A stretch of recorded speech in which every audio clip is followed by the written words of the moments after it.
On this episode of Up for Auction, Oh, wow! I go toy crazy with the mystery Disney collector himself, Joel McGee. Enter through the gift shop here. The Van Eatons vie for a very fancy new auction space. Are we going to be able to pull this off? And my entire life will flash before my very eyes. Roll the thing! Give me 25, 25, give me 20, 25, 25, 30. Do I hear 35? Got it, 35, 35, 40, and a 40, and a 40. All good. Let's put another item Sold! Da da da da! Last time on Up for Auction, I went to the Van Eaton Gallery where my good friends Mike and Janine showed me just a fraction The Skyway! of Joel McGee's colossal Disneyland collection. Oh my God! And I was completely blown away. What? Come on! No! What? It's been a long 3-year process of deal making, moving, and just trying to make sense of it all. But now it is all systems go for an auction and exhibition happening in just a few weeks. So when the people trying to sell it tell you to go meet the guy who owns it, You have to. You really have to. you fly all the way across the country, well, halfway anyway, and you bring along a sizable film crew. Smile! Cue gratuitous airplane landing shot. And after a quick gift shop stop for a little local t-shirt-based comedy, it sure does, unless you're working on an auction show. I'm off to experience Sioux City, Iowa, featuring such notable sights as this water tower, this old church, and another water tower. But enough sightseeing. We're here to finally meet the man who owns the largest privately owned Disneyland collection of all planet Earth. If I can find him, that is. I don't know where we're going, because these back roads can be pretty bonkers. One wrong turn could land you smack dab in either Nebraska, where am I, or South Dakota. Oh, I see where we were there. So after passing the water towers a few more times, hi guys, my GPS has finally led me to an Iowa strip mall to meet the one and only Joel McGee. All right, I'm close. According to GPS, it says it's around back. Seems safe. First and foremost, I'm a Disney fan like you. And for years, I've been getting outbid by some mystery buyer who literally just takes all the best collectibles. This guy gets everything. knew it! And I can't believe I am finally about to meet him. So now the two important questions are, This is it, I think. am I in the right place and will I make it out of this alive? Although if I don't, that would make a really great TV show. We'll be all right, right? Right? Hey, hey, hi! Hey, are you Chris? Are you Joel? Hey! Oh my God, it's the right place! I don't think I'm gonna get murdered. Oh, wow! Wow is right, me. And while I'm not being murdered, I may have just died and gone to toy heaven. Tron toys! Yes. Because every inch of this place is literally covered with cool collectibles. Are these Voltron skates? Yes. Every direction I look at is the tapestry of my childhood. Oh my God, the Odyssey! But just who is this guy? My name is Joel McGee, and I am the Toy Scout. People would describe me as a crazy collector, probably psychotic at best. What is this? That's I mean, a bazooka. It looks like a bazooka. I consider collecting my medication. And this is just a small sampling of Joel's medication, because most of these toys are never here for long. In fact, over the last 25 years or so, Joel's turned his epic toy obsession into a boutique family-run business, buying and selling over 1,000 rare toy finds like these per month for a hefty profit.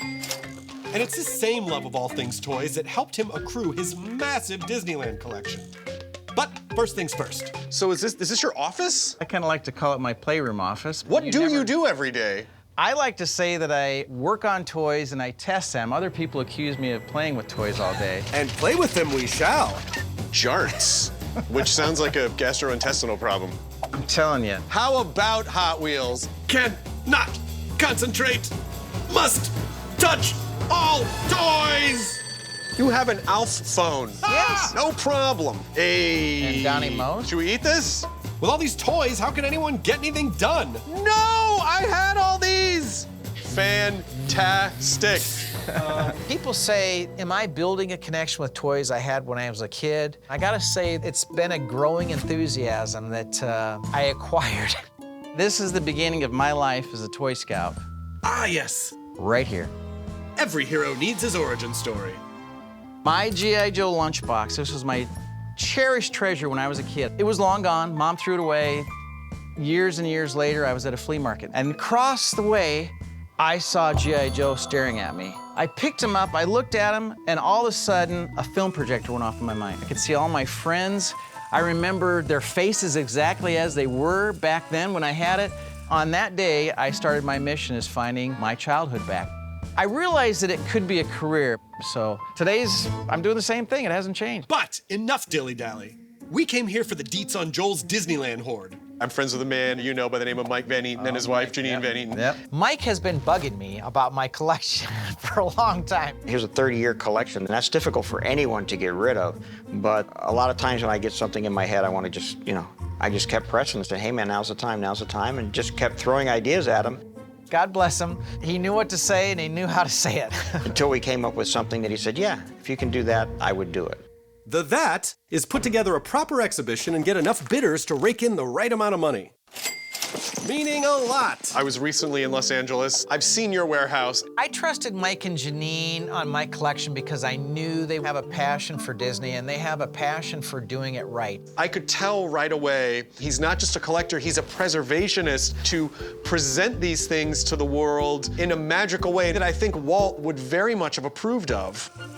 The first time I went to a park was I was 20 years old. Unfortunately, our family was not able to make that trip, and so I watched The Wonderful World of Color. That's what it was called.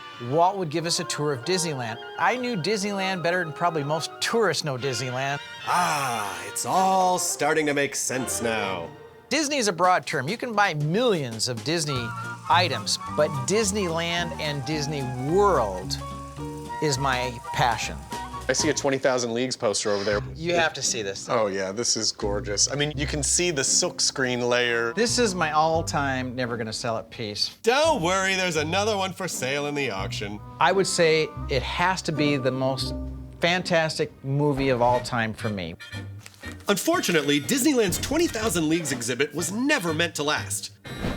See, when Disneyland first opened, Tomorrowland was mostly being used for fancy exhibits from corporate sponsors. Capitalism. So to stir things up, in 1956, the park installed a temporary exhibit featuring actual props from the film until something better washed ashore. Cut to 10 long years later when the park finally pulled the plug, sending Captain Nemo and his crew down to the murky depths. But the sea a fickle mistress be. A few years later, Disneyland repurposed the pipe organ and plunged it deep into the heart of the Haunted Mansion ride. The 20,000 Leagues Under the Sea. Now, if you want to snag a screen print like Joel's, you're gonna need to spend a lot of clams. Or, regular money, till we establish a clam currency. The money that this brings in is probably gonna be fairly substantial. Do you put that back into more Disney stuff? Is there anything else? Like, where does it go? Well, I do have one more hobby. What's your other hobby?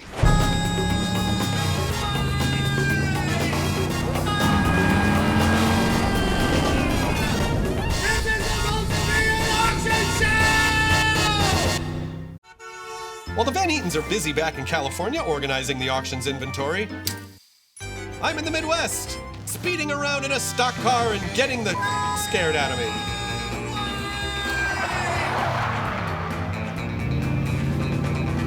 I brought 0 diapers for this, Joel! 0! Turns out Joel McGee is a 5-time season champion on this very track, and after a 23-year hiatus, has decided to go fast and furious once again, only this time gambling with my life.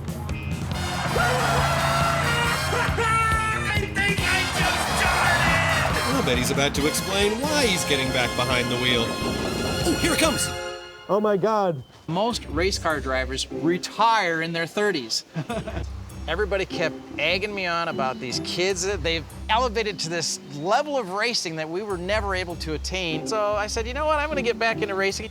People say, well, are you gonna have a race team? And as crazy as my life is, I may say, not really today, and then tomorrow I might have a full-scale race team, so. You did great. We did it. We lived. Oh my God. That wasn't so bad, was it? Up top for Helmet Head. That was fantastic. And only mildly terrifying. Absolutely unterrifying is knowing that even the fastest rides at Disneyland don't come anywhere close to this. Yep, you probably go faster in your old hatchback than on the Matterhorn bobsleds, a big Thunder Mountain train car, or even the Space Mountain rockets. which top out at the neck-massaging speeds of 35 miles per hour. Yay, safety! But if you really have a need for speed, California Adventure's Incredicoaster cruises along at 55 miles per hour. And Disney World's all-new Tron Light Cycle ride tops out at 60, or what my grandmother would call reckless. Slow down! She was a character. Well, the Disneyland rides may not be fast, but the ride cars are sure to sell so fast at auction, your head will spin. Do we have the 7? 7. We have 7 and 75 out of the 75. 19,000, 30, Now, how do I get out of this contraption? I feel like it's more like I'm being birthed by a robot. While I regain my equilibrium, let's not forget that there are a bunch of people frantically working to get this auction up and running. But Mike and Janine Van Eaton still need to find a space for it. Somebody told me about a place in Burbank. It's an abandoned store. Okay. I called on it. It's in a mall. It has good entrance and exits, you know, and it has great parking. I think you'll like it, but it's enormously expensive. It's going to take a chunk of our profit. So. Mike, what's enormously expensive to you? You got to have it for all of June. You got to have it for all of July. You're looking at least $50,000 a month. Where do you think this money's going to come from?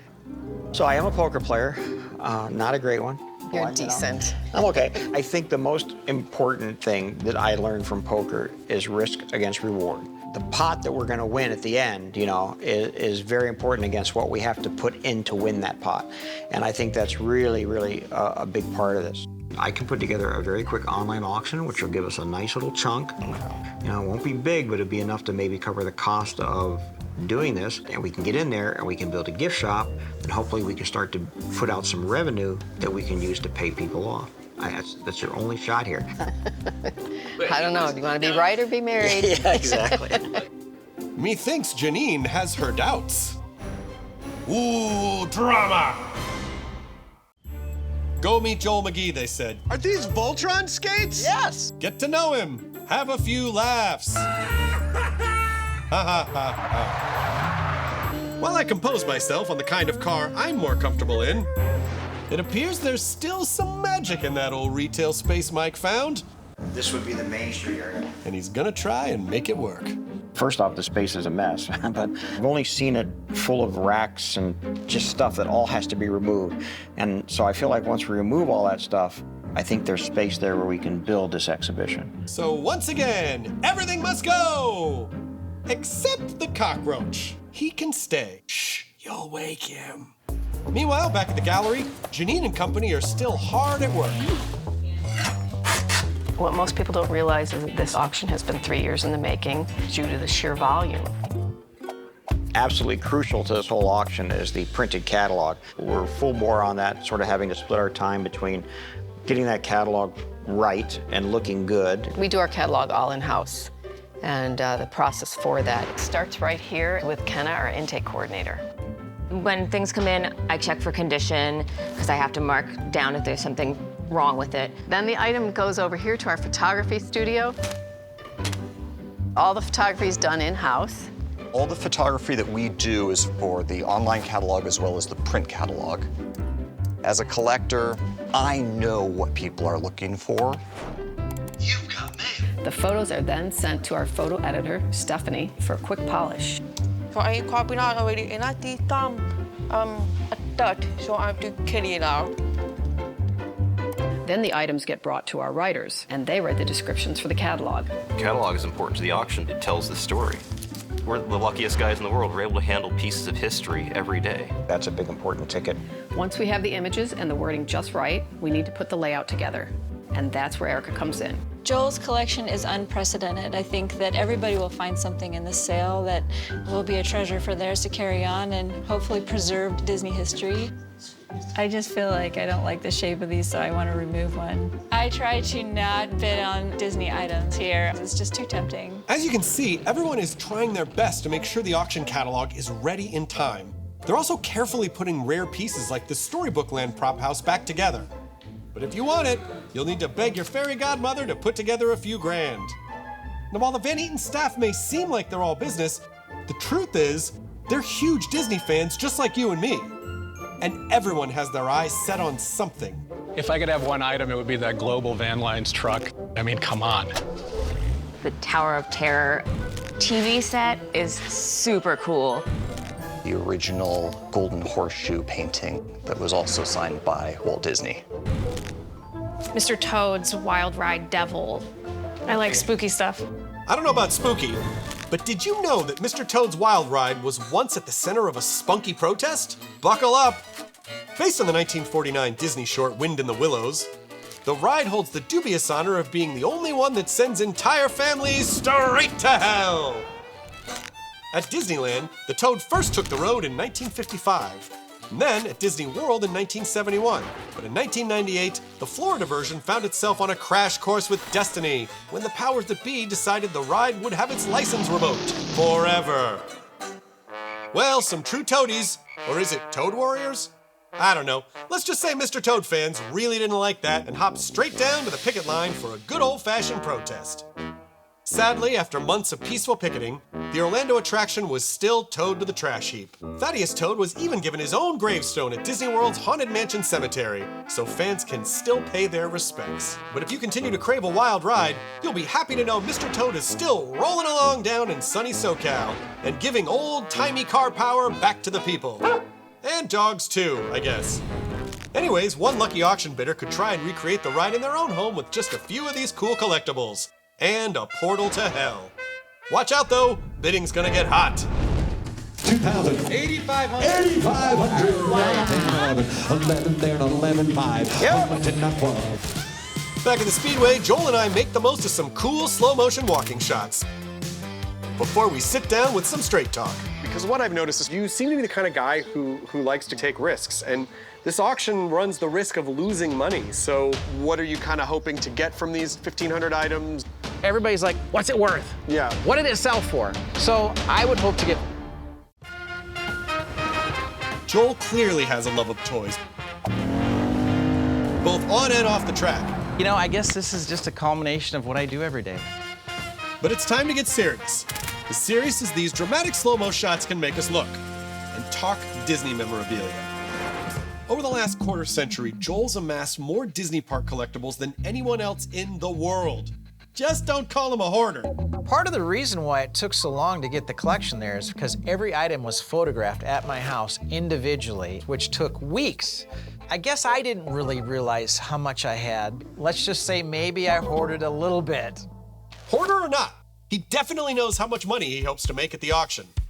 At this point, I've just seen it all in boxes, and the pieces that I've seen are incredible. I can't even imagine what's in all those boxes and the multiple warehouses that Mike has, but what are you kind of hoping to get from these 1,500 items, or what do you think, you know, you've invested in it so far? A lot of people say, what do you think? You paid this for it, you got this for it. To be honest with you, I honestly don't remember what I paid for most of the things I bought. So I would hope to get $5 million. Okay. So to put it in perspective, anything over that will be exciting. Less than that will be a little disappointing. I mean, it's expensive. It might sound like, oh my God, $5 million, this guy's gonna be set for life, but it's like, yeah, but there were a lot of other costs beyond just the initial investment. Well, the storage costs are very expensive, and you can't just put these in a garage somewhere. They have to be climate controlled. You know, I did get to the point on some of the restorations where I just simply just don't tell me. I don't want to know about it. Just do it, because if you tell me how much it's going to cost, then I'm not going to go there. The hitchhiking ghosts, I know what I paid in interest because it was on my credit cards. I think about 3 or 4 of them, maybe even 5, and it was about 20-some-odd% interest for a while. So I had to work double time to get those cards paid off. Joel McGee, collector, Disney fan, preservationist, art historian. The love of Walt Disney, that's the main thing. I just want to thank you for your time, and I guess the next time we'll see you, it'll be at the auction. I'm excited, I can't wait. All right. Meanwhile, back in picturesque Studio City, enter through the gift shop here. Mike and Janine have taken a gamble and landed that super expensive retail space. And I think it's high time they started moving in Joel's collection. Unfortunately, their expenses keep expanding. Not only is the rent outrageous, we have to hire triple our staff and all the extras that go with, you know, putting on a museum exhibition, basically. But I think the hope is that if we build a gift shop, we can recoup some of those costs and make this affordable. That's the idea. Unfortunately, with the auction open day closing in fast, time may be the only thing in their collection they don't have. Which leaves one big Disney auction dilemma left. Are we going to be able to pull this off? We'll see. We'll see, yes. It's my favorite part. I've already got a headache. Hey, Dad, can I borrow the car? Yep, old crisp days of sunshine and cool autumn breezes Hardwick. He's just gonna drive it slow. He doesn't want to go to third. Listen to that crowd. The fans love me. Hooray! And I think that's about enough for today.